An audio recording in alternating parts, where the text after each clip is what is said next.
Shalom teman-teman semua, apa kabar? Senang banget bisa ketemu lagi. Oke, hari ini kita mau ngobrolin sesuatu yang relevan banget sama kehidupan kita sekarang, yaitu apa sih artinya jadi pembawa damai yang sejati, yang beneran menurut Alkitab. Ini bukan cuma teori loh, tapi ini adalah sebuah panggilan yang super aktif buat kita semua. Hayo, ngaku deh, pasti pernah kan? Entah itu lihat temen saling nyindir di story Instagram, atau kejebak di tengah-tengah dua sohib yang lagi berantem. Rasanya canggung banget kan? Belum lagi kalau kita dengar berita, wih, tawuran antar sekolah. Kayaknya konflik tuh ada di mana-mana ya. Nah, pertanyaannya sekarang, di tengah semua kekacauan itu, kita harus ngapain? Apa sih peran kita? Oke, biar kita nggak bingung, ini dia peta perjalanan kita hari ini. Kita bakal mulai dari ngeliat kenapa sih damai itu kok kayaknya susah banget. Terus, kita bedah bedanya jadi penjaga sama pembawa damai. Kita juga bakal belajar dari kisah super inspiratif Abigail, intip 8 karakter kunci seorang pendamai, dan terakhir, kita simpulkan semuanya. Siap ya?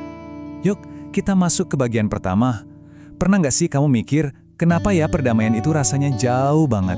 Kok kayaknya lebih gampang berantem daripada baikan? Apalagi di usia-usia kita sekarang ini. Ternyata guys, konflik itu emang bukan hal baru. Dari zaman dulu banget, sejarah manusia itu isinya ya peperangan, perselisihan, permusuhan, mulai dari yang skalanya gede antar negara, sampai yang kecil-kecilan di keluarga kita atau di geng kita sendiri. Jadi, wajar banget kalau kita semua rindu sama yang namanya kedamaian. Itu keinginan yang sangat manusiawi. Oke, sekarang kita masuk ke sebuah perbedaan yang penting banget untuk kita pahami. Alkitab itu nggak cuma manggil kita jadi orang yang, ya udahlah yang penting gua nggak ikut-ikutan berantem, enggak. Panggilannya jauh lebih besar dan lebih aktif dari itu. Gini, dalam Alkitab, kata damai itu diterjemahkan dari kata Ibrani shalom. Nah, shalom ini artinya dalam banget, bukan sekedar kondisi sepi, hening, atau nggak ada perang.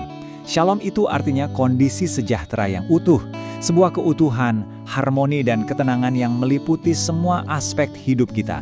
Dan ini adalah anugerah langsung dari Tuhan. Nah, ini nih bagian yang penting banget. Coba kalian perhatiin bedanya. Di satu sisi ada penjaga damai atau peacekeeper. Ini tuh yang tipenya, udah jangan diributin, yang penting tenang. Cenderung pasif gitu, yang penting nggak ada drama sesaat. Tapi coba lihat sisi satunya, pembawa damai atau peacemaker. Wah, ini beda level. Mereka itu justru proaktif.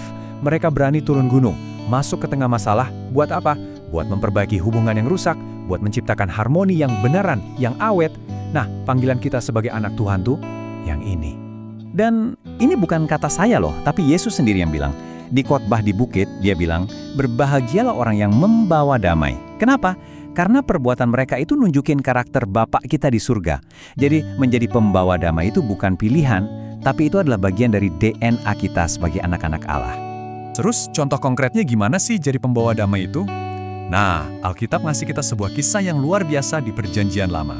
Yuk kita belajar dari seorang perempuan hebat bernama Abigail. Jadi ceritanya singkatnya gini. Suami Abigail, si Nabal, itu orangnya kaya raya, tapi super kasar dan gak bijak. Suatu hari dia menghina Daud yang waktu itu udah jadi panglima perang hebat. Jelas Daud marah besar dong, dan langsung bersumpah mau menghabisi Nabal dan semua orang di rumahnya. Wah, situasinya genting banget. Dan disinilah kerennya Abigail sebagai peacemaker. Coba kita bedah ya langkah-langkahnya. Pertama, dia analisa situasi. Dia nggak panik, tapi dia dengerin baik-baik apa yang terjadi dan langsung klik. Wah, ini gawat. Kedua, dia bertindak cepat. Nggak pakai nunda, dia langsung siapin hadiah buat Daud dan pasukannya, bahkan tanpa suaminya tahu. Cerdas kan? Ketiga, dan ini kuncinya, dia merendahkan diri. Bayangin, dia sujud di depan Daud, minta maaf buat kesalahan yang bahkan bukan dia yang bikin. Dan hasilnya, boom, kekerasan berhasil dicegah. Ini bukan cuma bijak, ini namanya proaktif dan super berani. Kebijaksanaan Abigail tadi itu bukan sesuatu yang instan, itu lahir dari karakter yang kuat. Nah, sekarang yuk kita lihat toolkit atau perlengkapan karakter yang Alkitab kasih buat kita yang ada di kitab Yakobus. Nah, ini dia. Menurut Yakobus, karakter-karakter yang membentuk seorang pembawa damai. Ada kemurnian, tenang, lembut, penuh belas kasihan, tulus, nggak memihak. Wah, lengkap ya. Ini tuh kayak blueprint atau cetak biru karakter seorang pembawa damai. Coba deh, sambil kita lihat daftarnya, kita ngaca sedikit karakter mana ya yang udah ada di diri kita, dan mana yang kayaknya perlu dilatih lagi nih. Oke, jadi kita sampai di poin yang paling penting. Intinya adalah, damai itu bukan kata benda, damai itu bukan sesuatu yang pasif, damai itu bukan cuma perasaan tenang yang tiba-tiba datang, damai itu adalah sesuatu yang harus kita kerjakan. Dengerin baik-baik kutipan ini. Perdamaian adalah sebuah proses. Perdamaian adalah sesuatu yang kita buat, yang kita kerjakan. Perdamaian adalah kata kerja. Ini benar-benar merangkum semuanya. Damai itu butuh pilihan, butuh keputusan, dan butuh usaha aktif dari kita semua, setiap hari. Jadi, sekarang tantangannya kembali ke kita masing-masing. Ini adalah sebuah pilihan. Dimanapun kita ada, entah itu di rumah, di sekolah, pas lagi nongkrong, atau bahkan di dunia maya, pilihlah untuk menjadi aktor perdamaian. Jadilah orang yang secara sengaja dan proaktif membangun jembatan, bukan malah membangun tembok.